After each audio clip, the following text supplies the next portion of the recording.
Haiti, once a lush land covered in trees. This part of the Caribbean was once known as the Pearl of the Antilles. 60% was a tropical rainforest.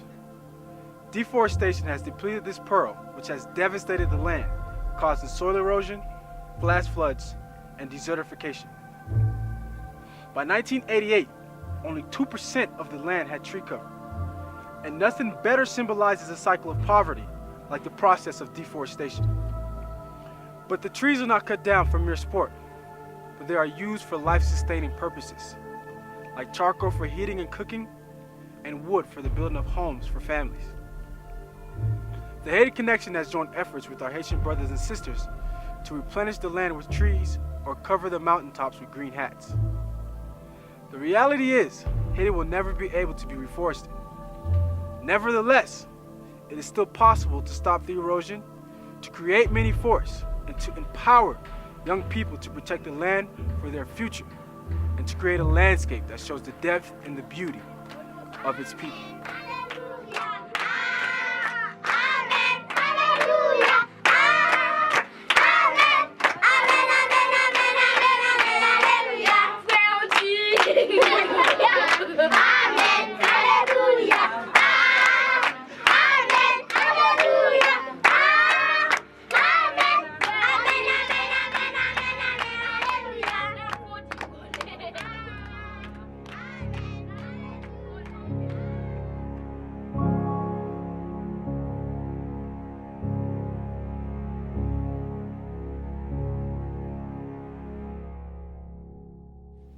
You know, all of our studies and all the things that we did before to get ready to go to Haiti, we knew that Haiti was called the Pearl of the Antilles, you know, that it provided for a third of the GDP. This little big island, part of the island, a third of the island, that the size of Maryland, provided a third of the GDP for France when it was one of its colonies. That's why France was willing to sell the Louisiana Purchase in order to keep Haiti. Crazy when you think about it, but that's how beautiful Haiti was at one time. And we recognize and realize that what once was 65% tropical rainforest was now less than 2%, even by the time we got there. And so it's always been in our heart, I think, when we started walking with people, we'd hear stories. We'd hear stories about how beautiful Haiti was and all that. And it is still beautiful. God, it's so gorgeous, but you think, God, it's such denuded, so denuded, the mountains are so denuded. And poverty is a cruel mistress, a horribly cruel mistress, or master, whichever one you want to say, I guess I should say. It's a cruel master, whatever. And so poverty, farmers cut down the trees. They cut it down for the number one culprit, charbon, charcoal, for the cook with. To cook with, they need to make a living, and you can't blame them.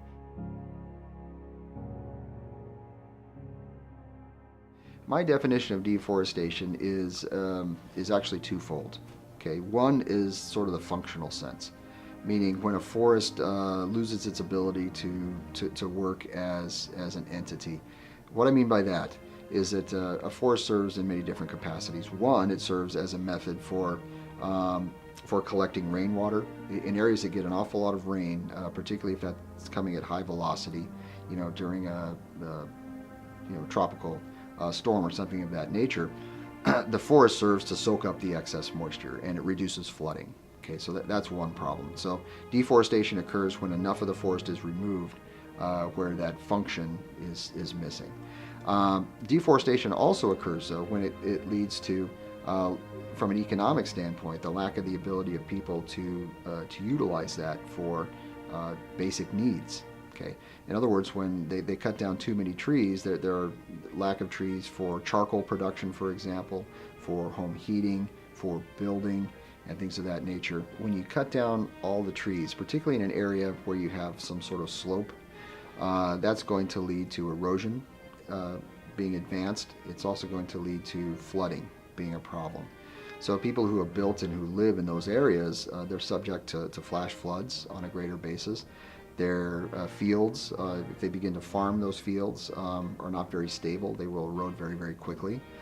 And obviously this is not a sustainable situation for a country that is already, they have a tenuous ability to provide for themselves anyway, from an agricultural standpoint or from an economic standpoint. So that's one of the major problems with deforestation. Another, in a more broader perspective, has to do with global temperature and climate change. Because these forests serve as a method for for dealing with carbon.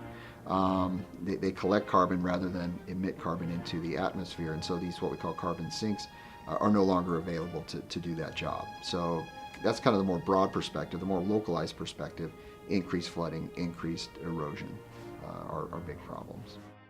There's a very famous, you can find these on the internet, photos where you see they show the borderline between the Dominican Republic and Haiti.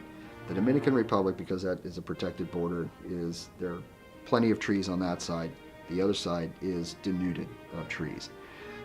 There are several reasons for this. One is because of the lack of opportunity for many Haitians. They're forced to use that lumber for basic needs, for heating, for building, and things of that nature, charcoal production. So they've cut down the trees with very little official oversight, even in recent years. And so that's led to the complete denuding of that landscape. Unfortunately, when you do something like that, you open the area up to flooding, and flash flooding is a major problem in much of rural Haiti. But once again, you can't blame the people for cutting down the trees. They need those resources to survive.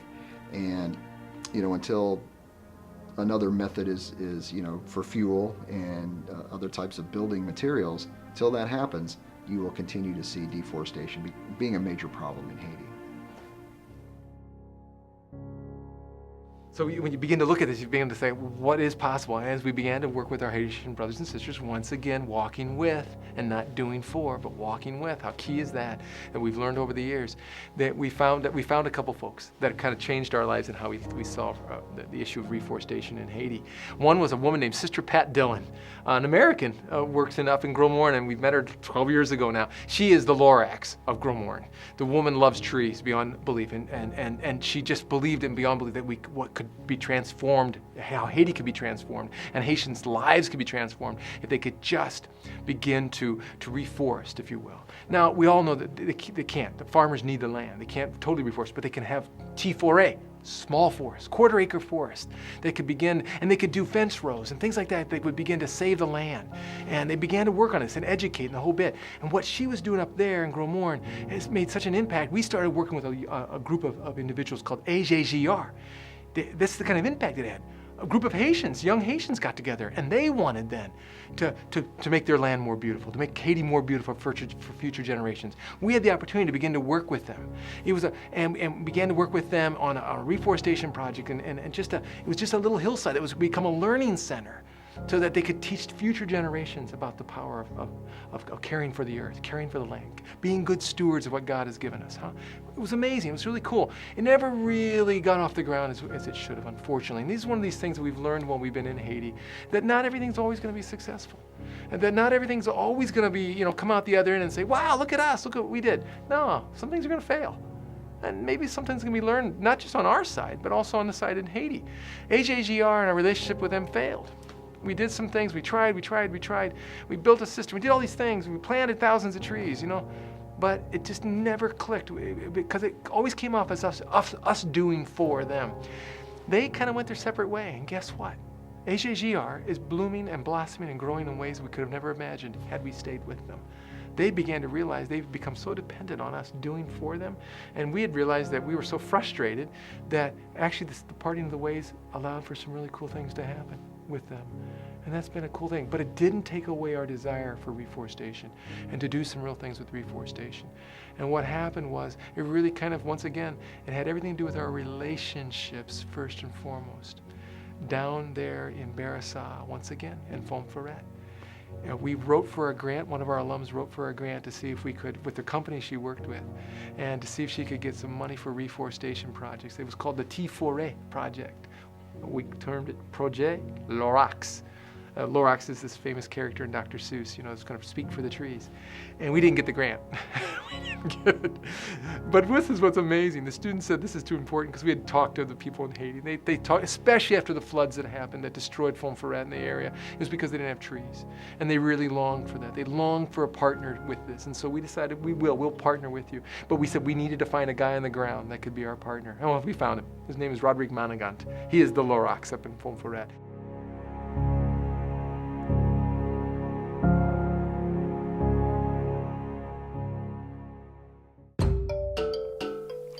projet Lorax, c'est projet, tout le monde connaît que Lorax, c'était une sorte de dieu, une sorte de monde qui était là, qui a surveillé sur l'environnement.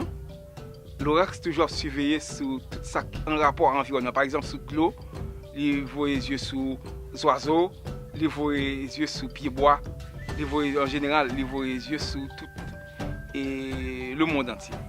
Alors c'est ça que fait moi-même avec monsieur Roy, nous avons choisi non ça avec tout le groupe client et Haiti Connection, nous avons choisi le nom Lorax parce que nous avons pensé que Lorax c'est un nom qui était capable d'aider nous et motiver mon plus dans la question de planter pieds bois, dans la question de sauver l'environnement.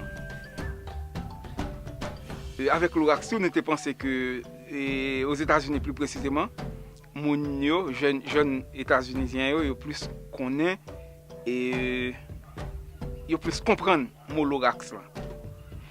Bien qu'à fond vérité en Haïti, ils pas tellement connaissent, mais nous avons fait tout ça capable pour nous motiver et en Haïti pour venir même idée avec les gens qui vivent aux États-Unis définitivement pour toute la terre même pour que ça pas t'as venir même objectif pour nous sauver le monde là, surtout dans le problème changement climatique là.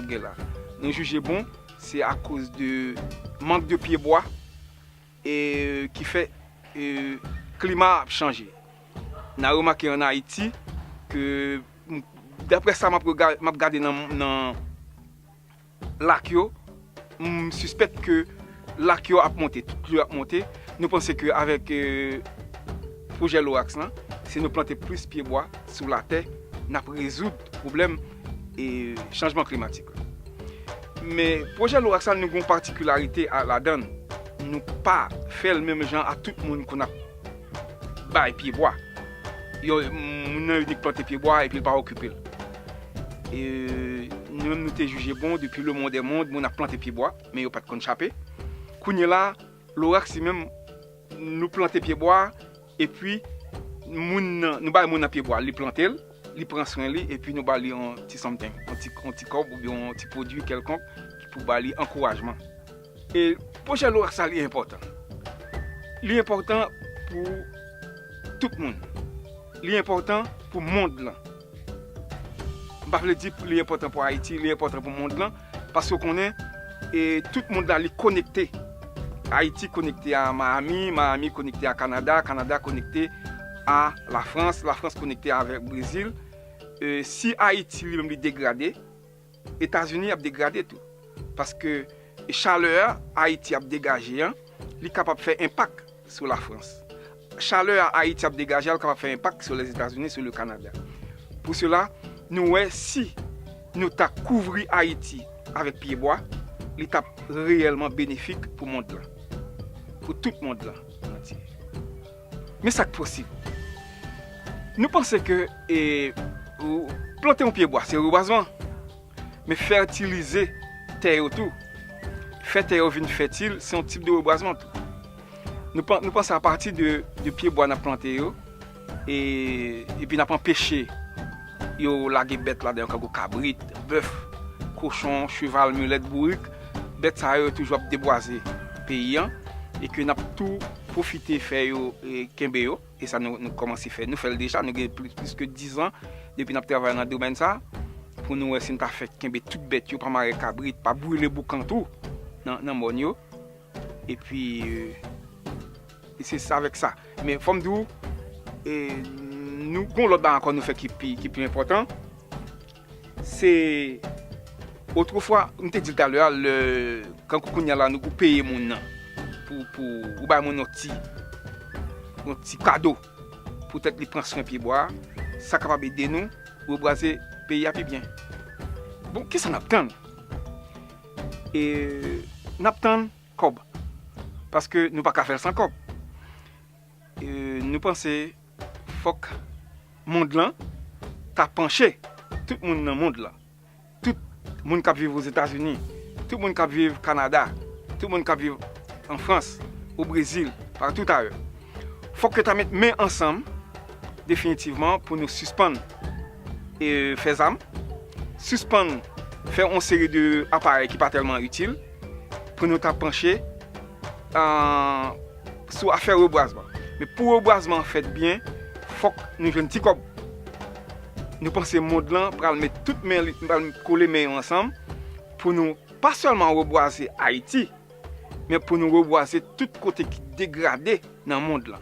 Et je pense que si nous arrivons à reboiser le monde là, le problème changement climatique que nous gagnons la résoudre.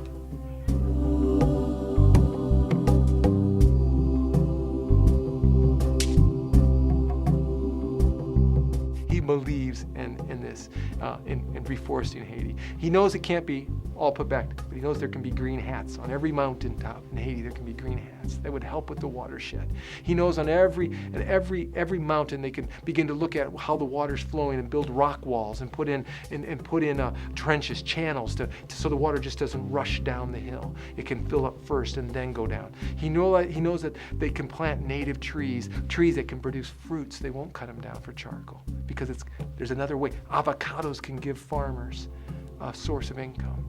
Mangoes can give farmers a source of income.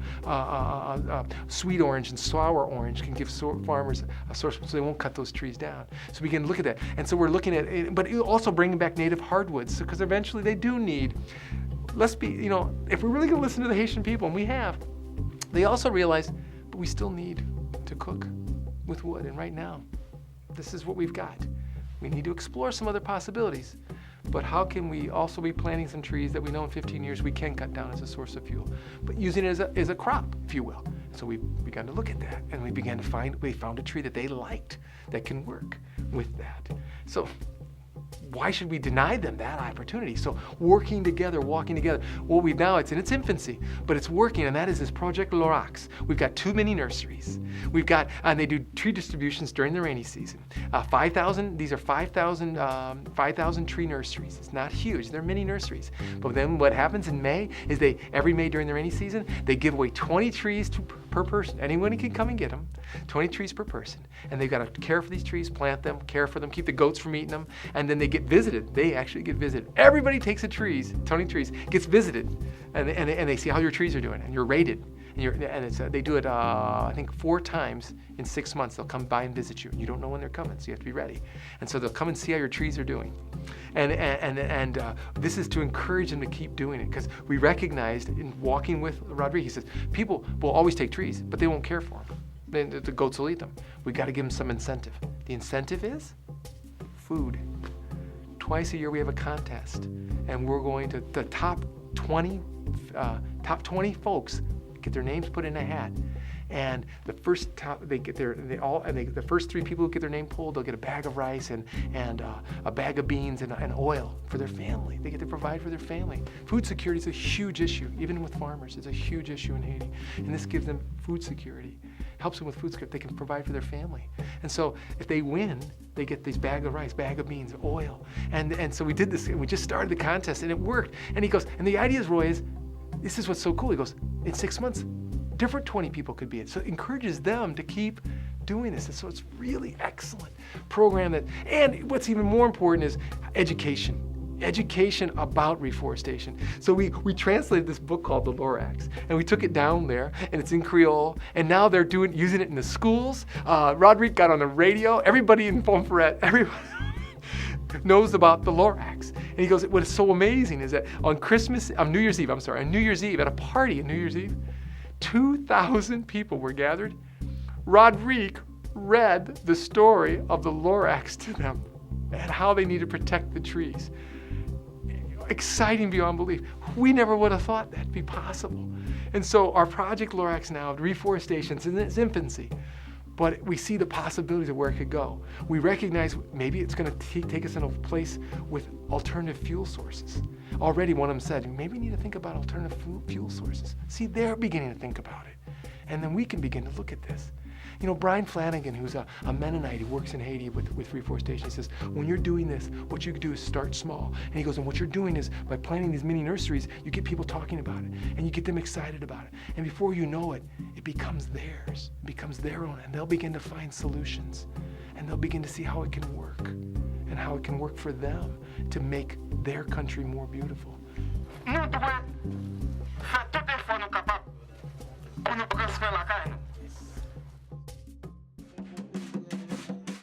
Bonsoir tout le monde, et bonsoir Monsieur Roy. Moi content après-midi pour venir parler ensemble avec tout le monde dans le pays étranger qui a aidé nous dans le projet LORX là. Moi c'est Charles Dondon, moi c'est superviseur dans le projet LORX là dans Barassa. Donc ça me dit voilà. Pensez Haiti Connection, Monsieur Roy a dirigé, il est peut-être trop petit pour l'aider nous pour nous couvrir Haïti ensemble avec Piedbois. Je pense que ça m'a dit en tout, son appel d'offres m'a envoyé ensemble avec tout étranger qui est habitué à aider nous ici, pour être capable de mettre main ensemble avec M. Roy, pour être capable de joindre moyens pour venir aider nous, pour nous capables de couvrir Haïti avec Piedbois, un pays qui est en danger, un pays, la mer a commencé à monter, la mer a commencé à monter sous terre, ça va permettre nous capables de reculer la mer à tourner derrière, l'été à venir couvrir avec Piedbois. Je pense que c'est important pour nous, même là, nous pas couvrir toute terre avec Piedbois, côté moun yop travail là, nous capables de planter Piedbois là-dedans parce que ça va pas imposer terre faire manger. Mais il y a des côtés qui ne sont pas capables de travailler encore, et de l'eau fine pour terre aller, et bout de terre ça nous obligé de couvrir avec Piedbois. Le fond vert est fini dévasté, net, pas de Piedbois encore. L'eau 2004 la passé, il portait tout le fond vert aller, il y a un peu de monde aux environs 400 personnes constaté mourir. Le fond vert. Donc, nous pensons pour ça pas arriver faire nous encore. Et c'est peut-être ça nous mettre tête nous ensemble pour nous planter Piedbois, pour juste pour nous suspendre, pour de l'eau à suspendre écraser fond vert encore. Il y a des Piedbois et forestiers, nous sommes capables de planter. Les Piedbois donnés, les Piedbois viennent grands. Si on plante l'autre Piedbois en Bali, donc après ça, ils sont capables de couper, pas de problème. C'est parce que le problème nous gagnons, c'est les gens qui coupent et puis ils ne pas planter. C'est ça qui cause le problème. Mais s'ils coupent, s'ils plantent la couper, ce n'est pas de problème. Alors, c'est parce que l'État haïtien va prendre responsabilité. Donc, ils ont quitté les gens qui coupent puis bois, j'en voulais. Donc, pour faire manger, pour faire charbon tout, pour faire charbon à vendre tout. Pensez, avec le projet LORX là, nous ne pas prêter seulement dans planter Piedbois, mais nous pensons tout, si nous jouons moyen pour nous produire quelques tirer chaud pour nous bailler tirer chaud à gaz, donc Piedbois va suspendre tout. Deforestation is a complex issue with serious consequences for Haiti and the international community if something isn't done. We have joined hands to counter the cycle of deforestation by educating each other on the importance of the trees and the environment, and to cover the mountaintops with green hats, with aspirations to return Haiti back to her beauty when she was called the Pearl of the Antilles. So much so, this one of our Trist 80, we were approached by the citizens of Fonferret, the mayor, the second mayor, the third mayor, and one of the other leaders of the community. They presented us with a letter to take back to our Congress on how to help protect a watershed area. So, because they know there are 800,000 trees in this area, and if they could protect it with a gabion, with a wall, rock wall, they know that they can protect those trees, and so it'll protect farmland and homes down below. They didn't ask us for money. They asked if we could go back and talk to our Congress with USAID that does projects all over the world, because they know it's a major project. Would they consider helping them to save these trees? Amazing, amazing. And that's how relationships can begin to transform lives. And it's possible.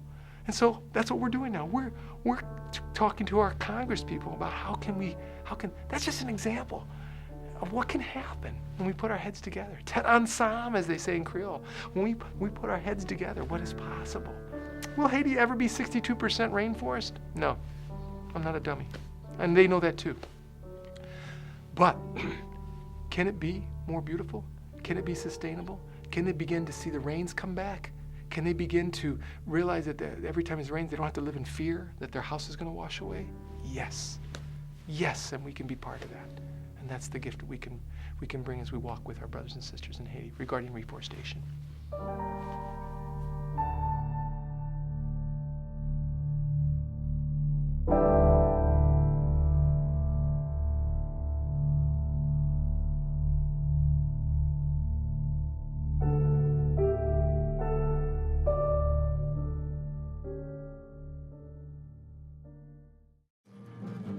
Nettoyer, nettoyer, nettoyer, plume poule, nettoyer, nettoyer la vie, nettoyer, nettoyer la ria, nettoyer, nettoyer boîte l'état yo, nettoyer, nettoyer haïtien, nettoyer. Comment ça fait pour chaque nèg qui monte dans pouvoir? Depuis yo sorti, m'senti quand on manque yo gras. Moi-même tout m'ta aimé qu'on fait ça. Mais chaque fois m'senti m'bala gon famille nan mes ra. Nettoyer, pas un lobé dans ça.